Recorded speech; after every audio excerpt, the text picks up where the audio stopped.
오늘 함께 나눌 말씀의 제목은 하나님이 하십니다. 다 같이 함께 따라합시다. 하나님이 하십니다.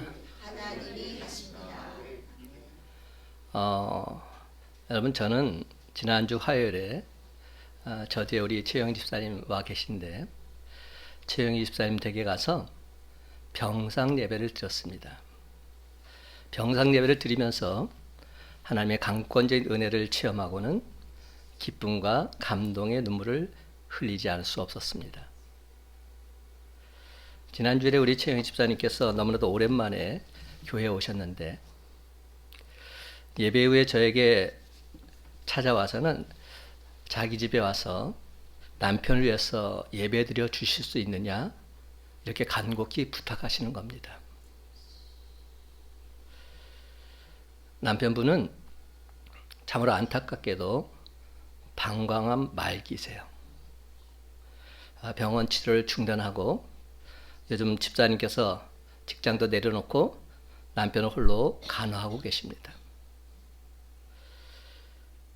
근데 남편이 예수 믿지 않고 세상을 떠나는 것이 안타까운 마음이 들어서 남편의 영혼 구원을 위해서 와서 예배를 들려달라고 저에게 부탁을 한 겁니다.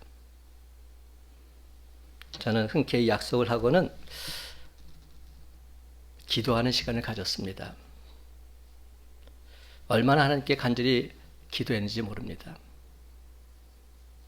하나님께서 행하여 달라고, 하나님께서 역사해 달라고, 성령의 인도하심을 간구하면서 기도하고 또 기도했습니다.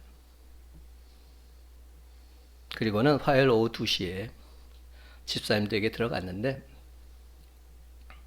하나님께서는 이미 남편 최봉상 형제님의 마음을 만져주고 계셨습니다.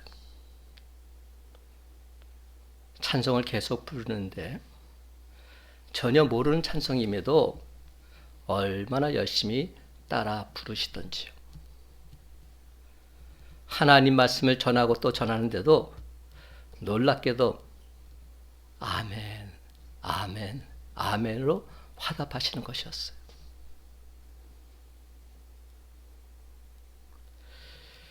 저는 예배를 인도하면서 성령님의 강권적인 역사하심을 다시금 체험하지 않을 수 없었어요. 하나님께서 이 아들을 지금 만져주고 계시는구나. 하나님께서 이 아들을 당신 품에 안아주고 계시는구나. 예배를 마치고 나서 형제님의 머리에 손을 얹고 병상세례를 베풀었습니다. 이렇게 물었습니다. 하나님 앞에서 죄인인 줄 알며 하나님으로 구원받는 것 외에 소망이 없는 줄을 믿습니까? 아멘.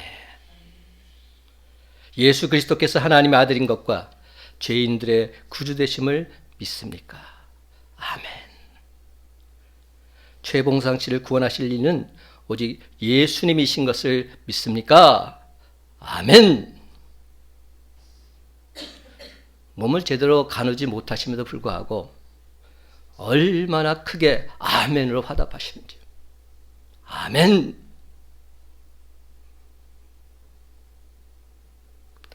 이 모든 것은 하나님께서 하셨습니다. 그렇습니다. 하나님께서 한 영혼을 불쌍히 여기사 죄와 사망에서 구원해 주신 줄로 믿습니다. 하나님께서 한 영혼을 불쌍히 여기사 영원한 생명, 영생의 축복을 허락해 주신 줄로 믿습니다. 그렇습니다, 여러분. 하나님이 하시면 능치 못함이 없는 줄로 믿습니다. 저는 지난주에 집사님께서 교회에 나오신 것부터가 하나님의 인도하심이라 믿습니다. 그동안 저는 교회에 나오지 못하시는 분들을 위해서 매주일 제 설교를 카톡으로 보내드리고 있었습니다. 지금 그렇게 된 지가 한 수년이 됐어요. 엄청난 기간 동안 계속 주일마다 안 오시는 분들 위해서 제가 카톡으로 제 설교를 보내드렸는데, 지난주에 집사님께서 교회에 나오신 것부터가 하나님의 인도하심이 아니었을까요? 여호와 하나님께서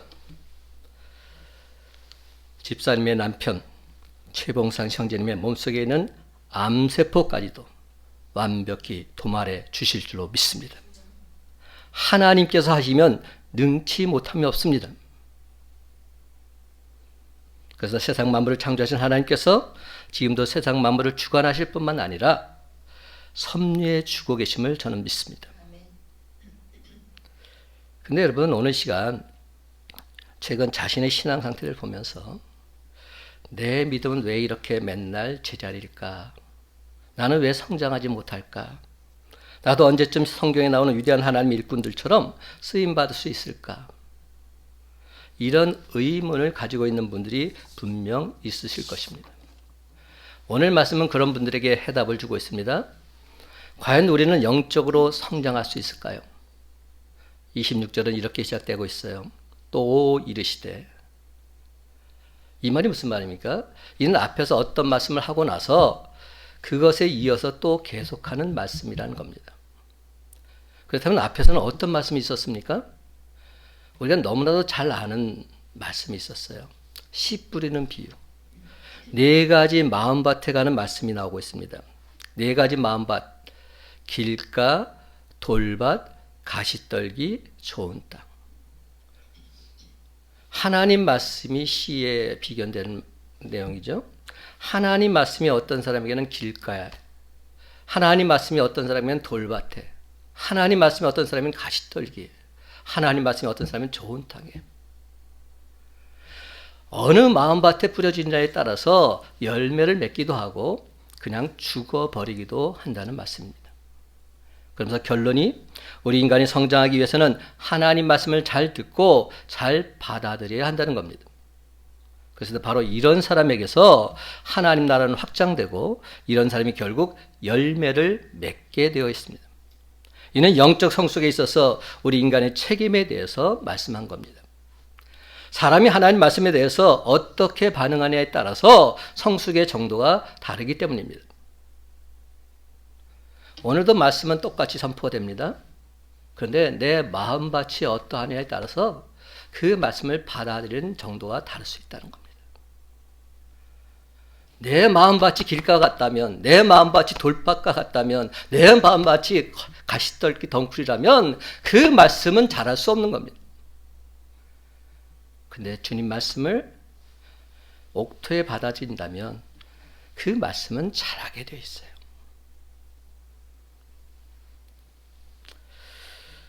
이 말씀을 하시고 나서 오늘 본문으로 이어지고 있는 겁니다. 하나님의 나라는 사람이 씨를 땅에 뿌린과 같으니. 26절에서도 주어는 아직 사람으로 되어 있습니다. 하나님 나라를 건설하는 데 있어서 사람의 씨 뿌리는 수고가 절대적으로 필요하다는 것을 강조하고 있는 것입니다. 그런데 여러분, 우리가 씨를 뿌리게 되면 그 후에는 하나님이 자라게 하십니다. 첫째로 우리가 씨를 뿌리면 하나님이 하십니다. 26절 말씀 다 같이 한 목소리 읽어봅시다. 또 이르시되 하나님의 나라는 시작. 또 이르시되 하나님의 나라는 사람이 씨를 땅에 뿌림과 같으니. 여러분, 씨는 사람이 뿌립니다. 씨 뿌리는 것까지 하나님이 대신해 주지 않으십니다. 씨는 분명 사람이 뿌려야 합니다. 그러나 여기까지 하고 더 이상은 할 것이 없습니다. 뿌린 씨를 발하게 하지도 못하고 자라게 하지도 못하고 열매 맺게도 못합니다. 거름을 주고 씨가 잘 자랄 수 있는 환경은 만들 수 있습니다. 그러나 씨 자체가 싹이 나오게 하거나 땅에서 자라도록 하지는 못합니다.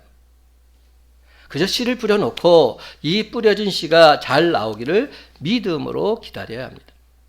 여기까지가 하나님 나라를 위해서 할 수 있는 인간의 책임입니다. 그 다음부터는 하나님이 하시는 일이기 때문입니다. 27절 말씀 다 같이 함께 읽어봅시다. 그가 시작. 그가 밤낮 자고 깨고 하는 중에 씨가 나서 자라되 어떻게 그리 되는지를 알지 못하느니라. 아멘. 여러분, 농부는 낮에 씨를 뿌리고 밤에는 들어가 잠을 잡니다. 씨가 땅을 뚫고 나오기까지는 이 씨가 죽었는지 살았는지조차 알 길이 없습니다. 아침이 되면 씨 뿌리는 곳에 와서 쳐다보고 가지만 아무런 일도 일어나지 않습니다. 다음 날은 여전히 일어나서 씨 뿌리는 곳에 와서 보지만 역시 아무런 변화도 일어나지 않습니다. 이렇게 몇 날 며칠을 계속합니다. 답답하기도 하고 궁금하기도 합니다. 이때 뿌려진 씨에 대해서 농부가 할 수 있는 것은 아무것도 없습니다. 씨가 어떻게 되어가는지도 모릅니다. 그저 잘 자라기를 바라는 믿음을 가지고 지켜봐야 하는 것입니다. 그런데 여러분, 어떤 일이 벌어지고 있습니까? 28절 말씀 다 잠겨 있습니다. 땅이 시작. 땅이 스스로 열매를 맺되 처음에는 싹이요 다음에는 이삭이요 그 다음에는 이삭의 충실한 곡식이라. 아멘. 사랑하는 성도 여러분, 이 구절을 보시면 씨앗이 성장하는 과정에서 농부가 하는 것은 아무것도 없습니다. 땅이 스스로 열매를 맺기 때문입니다. 농부는 가만히 있는데 땅이 스스로 열매를 맺습니다. 여기서 스스로란 말은 영어로는 오토매틱이란 말이죠. 한마디로 자동이라는 말입니다. 자동이란 말은 다른 도움 없이, 외부의 영향 없이, 특히 사람의 손길 없이 열매를 맺는다는 말입니다. 그렇다면 여러분, 사람의 손길이 없었다면 도대체 누구의 손길이 있었을까요? 그것은 바로 하나님의 손길입니다. 우리 인간의 손길이 미치지 않은 그 이면에서 활동하시는 하나님의 손길이 있었습니다. 그래서 여러분, 씨가 열매 맺는 것은 농부의 수고가 아닌 하나님의 손길, 하나님의 보이지 않는 돌보심 때문인 줄 믿으시기 바랍니다. 창세기 1장 11절과 12절은 말합니다. 땅은 풀과 씨 맺는 채소와 각기 종류대로 씨 가진 열매 맺는 나무를 내라 하시니 그대로 되어 땅이 풀과 각기 종류대로 씨 맺는 채소와 각기 종류대로 씨 가진 열매 맺는 나무를 내니 하나님이 보시기에 좋았더라. 또한 창세기 8장 22절을 보면 인간의 범죄로 땅이 저주를 받았음에도 땅이 있을 동안에는 심음과 거둠과 추위와 더위와 여름과 겨울과 낮과 밤이 쉬지 아니하리라 말씀하고 있습니다. 그래서 땅이 스스로 열매를 맺는 것은 하나님의 돌보심과 하나님의 복주심의 결과인 줄 믿으시기 바랍니다. 그렇다면 여러분, 작은 씨앗 하나의 잠재력이 얼마나 큰지 아십니까? 그 조그마한 씨가 단단한 땅을 뚫고 나옵니다. 그리고는 자라납니다. 때가 되면 열매가 익어서 추수할 때가 됩니다. 씨앗 때는 과연 저 씨가 잘 자랄 수 있을까? 이런 의문을 갖게 하는 그 연약한 씨가 일단 뿌려지고 싹이 나게 되면 자라서 마침내 열매를 맺게 되는 것입니다. 사랑하는 성도 여러분, 오늘 시간 나는 기도의 씨, 말씀의 씨, 예배의 씨, 전도의 씨를 뿌리겠노라 하나님 앞에서 결단하시기 바랍니다. 내가 먼저 씨를 뿌리면 그 다음부터는 하나님께서 완벽하게 책임져 주실 줄로 믿습니다. 그렇습니다, 여러분. 그래서 마침내 기도의 열매, 말씀의 열매, 예배의 열매, 전도의 열매 주렁주렁 맺는 저와 여러분의 복된 삶이 다 되시기를 예수님의 이름으로 간절히 축원합니다. 그런데 여러분, 여기서 한 가지 선결되어져야 할 것이 있습니다. 우리의 믿음이 죽어 있으면 안 되고 살아 있어야 한다는 겁니다. 이게 선결되어져야 합니다. 그렇습니다. 둘째로 우리의 믿음이 살아 있어야 합니다. 30절부터 32절까지 한 목소리 읽어봅시다. 또 이르시되 시작. 또 이르시되 우리가 하나님의 나라를 어떻게 비교하며 또 무슨 비유로 나타낼까? 겨자씨 하나가 같으니 땅에 심길 때에는 땅 위의 모든 씨보다 작은 것이로되 심긴 후에는 자라서 모든 풀보다 커지며 큰 가지를 내나니 공중의 새들이 그 그늘에 깃들일 만큼 되느니라. 아멘. 여러분, 이 과정 속에서 분명 하나님의 보이지 않는 손길이 있었습니다. 그래서 우리가 믿는 하나님은 바라에서 열매 맺기까지 비바람 폭풍우 속에서도 씨를 보호해 주시고 자라게 하시며 결국에는 열매 맺게 하시는 분이십니다. 그 어떤 방해도 하나님께서 자라게 하시는 일 막지 못합니다. 하나님께서 모든 것을 견지고 열매 맺는 데까지 인도해 주시기 때문입니다. 이는 우리 믿는 자들에게도 그대로 적용되는 말씀입니다. 믿는 자들에게 일단 하나님의 말씀이 전해집니다. 그리고 그 말씀을 믿음으로 받아들이면 자라기 시작합니다. 자라는 것이 보이지 않아도 그 말씀은 믿는 자 안에서 계속 자라고 있습니다. 왕성하게 활동하고 있습니다. 그러므로 사랑하는 성도 여러분, 지금은 그 믿음이 드러나 보이지 않지만 언젠가는 세상의 두꺼운 껍질을 뚫고서 나오는 저력을 발휘하게 될 줄로 믿으시기 바랍니다. 혹여 여러분 중에 어떤 분들은 지금은 예수님에 대해서 말하는 것조차도 두려워하는 분이 있을 수 있습니다. 아니, 그런 말을 꺼낼 엄두조차 못하는 분이 있을 수 있습니다. 남들 잘하는 전도 나는 왜 이렇게 안 되나 염려하는 분이 분명 있을 수 있습니다. 그러면 너무 낙심하지 마시기 바랍니다. 지금은 두려워하지만, 지금은 잠잠하지만, 그럼에도 불구하고 계속 하나님 말씀을 듣다 보면 자기도 모르는 사이에 그 말씀이 내 안에서 쑥쑥 자라나게 될 줄로 믿습니다. 조만간 머지않아서 믿음의 고개를 들고서 내가 그리스도인이라는 사실을 떳떳이 밝히기 시작할 것입니다. 그래서 마침내 신앙의 꽃을 활짝 피우고서 풍성한 열매 주렁주렁 맺게 될 줄로 믿습니다. 그렇습니다, 여러분. 우리의 신앙도 마찬가지입니다. 계속해서 하나님 말씀을 듣다 보면 우리의 신앙이 자라지 않는 것 같아도 어느 날 그 말씀이 내 영혼을 울리고 뒤흔드는 힘을 발휘하게 될 날이 오게 될 것입니다. 많은 사람들 앞에서 자신의 신앙을 고백하게 되는 날 반드시 오게 될 것입니다. 그래서 마침내 예수님 그분을 힘써 전합니다. 내 삶을 우리 주님께 온전히 헌신합니다. 하나님을 위해서, 교회를 위해서 나 자신을 초계와 같이 불태웁니다. 사랑하는 성도들은 어떻게 이를 확신할 수 있습니까? 나 자신의 능력 때문이 아니라 바위까지도 뚫게 하시는 하나님의 손길이 함께 하시기 때문입니다. 그래서 우리를 당신의 자녀로 택하신 하나님은 절대로 실수하지 않으시고 포기하지 않으십니다. 못하시는 것이나 모르시는 것이 전혀 없으십니다. 이런 하나님이 바로 나의 하나님이시요 나와 늘 함께 하시기에 비록 내가 예수 믿은 지 얼마 되지 않았다 할지라도 나는 결단코 약하지 않습니다. 나는 물론 성장하는 과정 속에서 넘어지기도 할 것입니다. 시험에 들기도 할 것입니다. 자신의 한계와 부족함을 알게 되면서 절망도 느낄 것입니다. 자신의 초라한 모습을 보게 되면서 낙심도 하게 될 것입니다. 그러나 여러분 반드시 기억하십시다. 하나님은 저와 여러분을 결단코 포기하지 않으십니다. 하나님의 택하심에는 실수가 없으십니다. 그럴진데 그 누구도 그 어떤 것도 나를 향한 하나님의 추수 계획 막을 수 없습니다. 나는 물론 풍파를 만나기도 하고 홀로 떨어져서 고독한 시간을 갖기도 할 것입니다. 그러나 나는 반드시 성장하게 되어 있습니다. 왜냐하면 내 삶 가운데 보이지 않게 도우시고 이끄시는 하나님의 손길이 있기 때문입니다. 바로 그 하나님의 손길이 내가 좌절할 때마다, 넘어질 때마다, 힘이 빠질 때마다 나를 다시금 일으켜 세워주심으로 하나님의 길을 저벅저벅 따라가게 하십니다.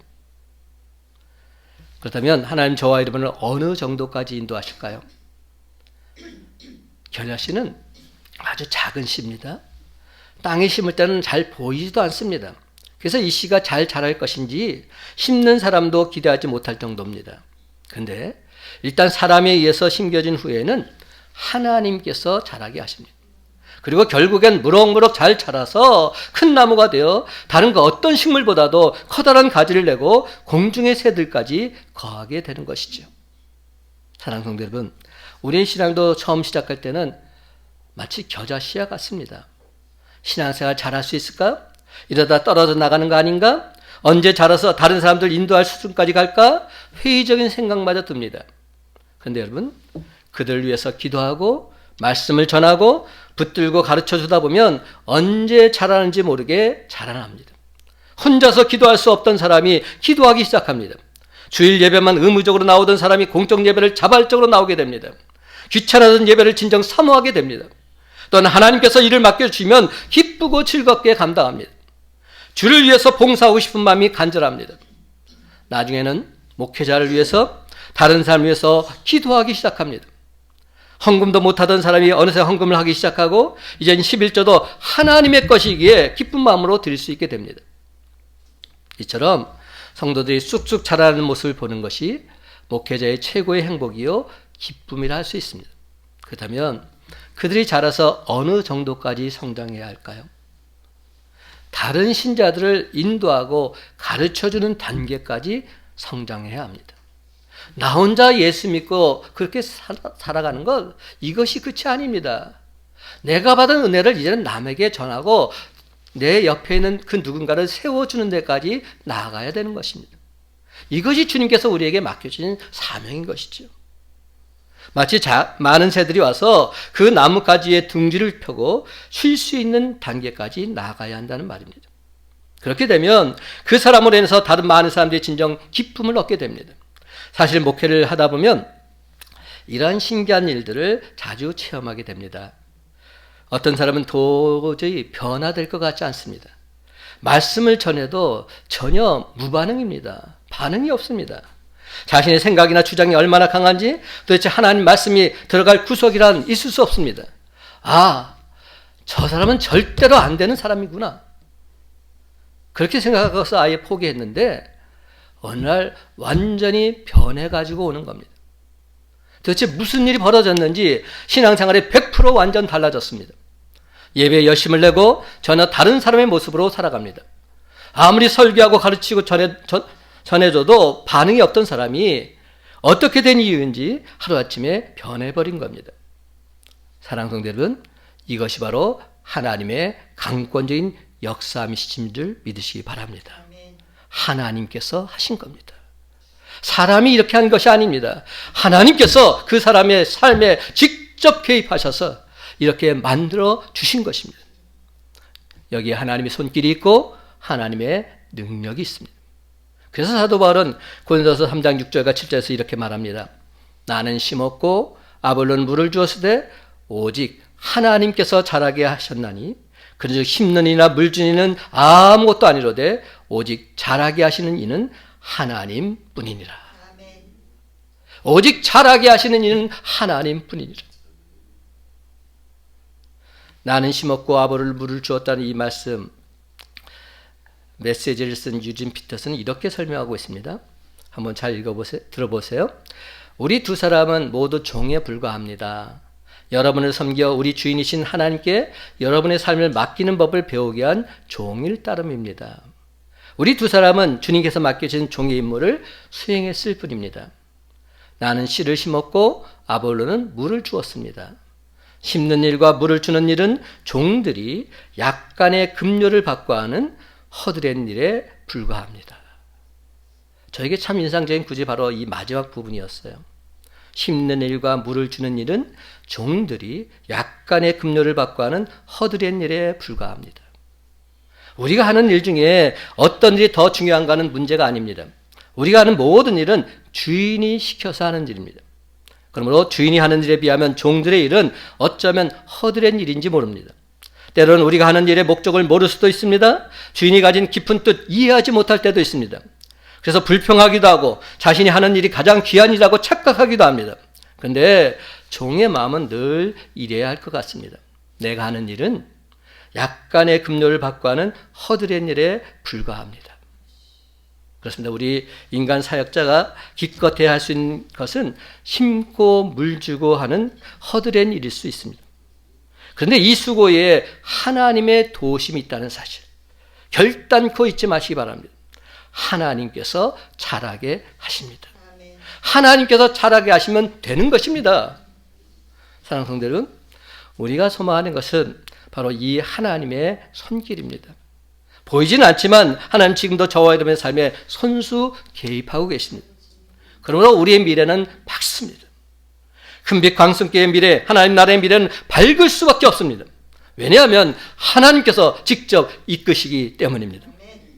그렇습니다, 여러분. 우리의 한계와 부족함에도 불구하고 하나님의 손은 열매 맺는 수준까지 우리를 반드시 이끌어 주실 것입니다. 그렇습니다. 하나님의 손은 오늘도 우리를 붙들고 있습니다.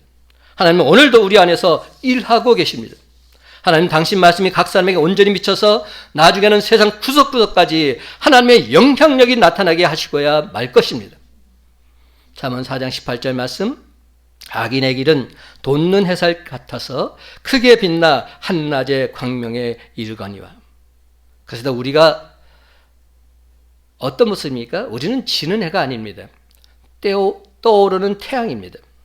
훗날 우리의 신앙이 점점 빛나서 예수님의 이름을 온 세상에 밝히 드러낸 날이 반드시 오고야 말 것입니다. 예수님이 제자들을 이렇게 위로하십니다. 누가복음 12장 32절 말씀, 적은 무리여 무서워하지 말라. 너희 아버지께서 그 나라를 너에게 주시기를 기뻐하시느니라. 근데 예수님께서 제자들에게 적은 무리여 이렇게 말씀하셨어요. 아마도 제자들은 자기들 수가 12명밖에 안 된다는 사실 앞에서 기가 죽고 맥이 풀렸는지도 모르겠습니다. 그렇습니다. 이렇게 적은 인원으로 도대체 뭘 할 수 있단 말인가 생각했을 것입니다. 반대자의 수들은 셀 수 없을 만큼 많은데 예수를 따른 자는 지극히 적은 겁니다. 그 시간 예수님께서 말씀하십니다. 적은 무리여 무서워하지 말라. 너희 아버지께서 그 나라를 너에게 주시기를 기뻐하시느니라. 하나님은 많은 무리에게 하나님 나라 일을 맡기지 않으셨습니다. 적은 무리에게 이 일을 맡기셨습니다. 하지만 여러분, 이 적은 무리들이 나중에는 큰 무리가 되어서 하나님의 나라를 가득 채우게 될 줄로 믿습니다. 요한계시록 7장 9절 말합니다. 이 일 후에 내가 보니 각 나라와 족속과 백성과 방언에서 아무도 능히 셀 수 없는 큰 무리가 나와 흰옷을 입고 손에 종려 가지를 들고 보좌 앞과 어린 양 앞에 서서. 그렇습니다. 여러분, 실제로 예수님이 살던 당시 믿는 사람들 많지 않았습니다. 그러나 예수님께서 부활 승천하신 후 40년도 못 되어서 복음은 로마 중심지와 식민지를 전부 다 정복하고 있습니다. 왕궁에서 시위대, 하급관리, 서민들, 심지어 노예들까지 확장되었습니다. 적은 무리로 시작했던 복음이 큰 무리들에게 전파된 겁니다. 겨자씨만한 작은 씨가 커다란 나무가 된 겁니다. 공중의 새들까지도 쉴 수 있는 포근한 안식처가 된 것입니다. 처음에 작은 씨의 상태로 있을 때는 새들이 와서 그 씨를 다 먹어버리고 말았습니다. 새들이 오히려 방해꾼이 된 겁니다. 그러나 이제 크고 나니까 괴롭게 하던 그 새들조차도 쉴 수 있는 포근한 쉼터가 된 것입니다. 사랑하는 성도 여러분, 어떻게 이렇게 될 수 있었을까요? 보이지 않게 간섭하시는 전능하신 하나님의 손길이 있었음을 믿으시기 바랍니다. 하나님께서 우리를 커다란 나무가 되기까지 자라도록 도와주셨기 때문입니다. 하나님이 하시면 됩니다. 그럼 여러분, 결단코 흔들리지 않는 확신을 가지시기 바랍니다. 하나님 나라는 절대로 좁아지지 않습니다. 계속해서 확장 또 확장합니다. 하나님 나라는 뒤로 가는 법이 없습니다. 앞으로 가고 더 커지게 되어 있습니다. 하나님의 교회 또한 결코 작아지지 않습니다. 물론 건물로서의 교회는 문을 닫기도 하고 줄어들 수도 있습니다. 그러나 예수 그리스도를 나의 구주로 고백하는 성도들의 신앙 결단코 줄어들지 않습니다. 왜입니까? 하나님께서 도와주시기 때문에, 하나님께서 함께 하시기 때문에. 역사의 한 시점에서 볼 때 믿는 자가 적고 하나님 나라가 줄어든 것처럼 보여지는 그런 때도 있었습니다. 그러나 오랜 역사를 두고 볼 때 하나님 나라는 확장되고 있지 결단코 줄어들지 않았습니다.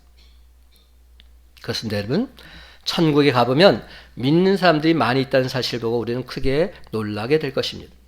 개개인의 신앙도 분명 자라게 될 것입니다. 지금보다 앞으로 더욱 성장하게 될 것입니다. 그런데 여러분, 여기서 다시 한번 분명히 짚고 넘어가십시다. 우리의 믿음이, 나의 믿음이 살아있는 믿음이어야 이 모든 것이 가능하다는 겁니다. 내 믿음이 살아있어야 가능하다는 겁니다. 아무리 그 믿음이 커 보여도 죽은 믿음 소용없습니다. 그러나 우리 믿음이 아무리 겨자씨 같이 작다 할지라도 살아있는 믿음, 생명력인 믿음일진데 그 믿음은 반드시 자라나게 되어 있습니다. 그래서 여러분, 크고 작고는 아무런 문제가 되지 않아요.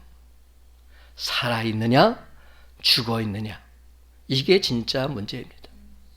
우리 믿음이 아무리 작아도 살아있기만 한다면 우린 더 이상 문제될 것이 없습니다. 그러면 가장 중요한 문제는 살아있느냐 하는 것입니다.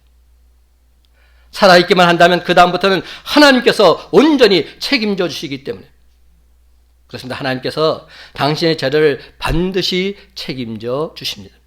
반드시 성장시켜 주십니다. 강하고 담대한 믿음의 삶으로 온전히 변화시켜 주십니다.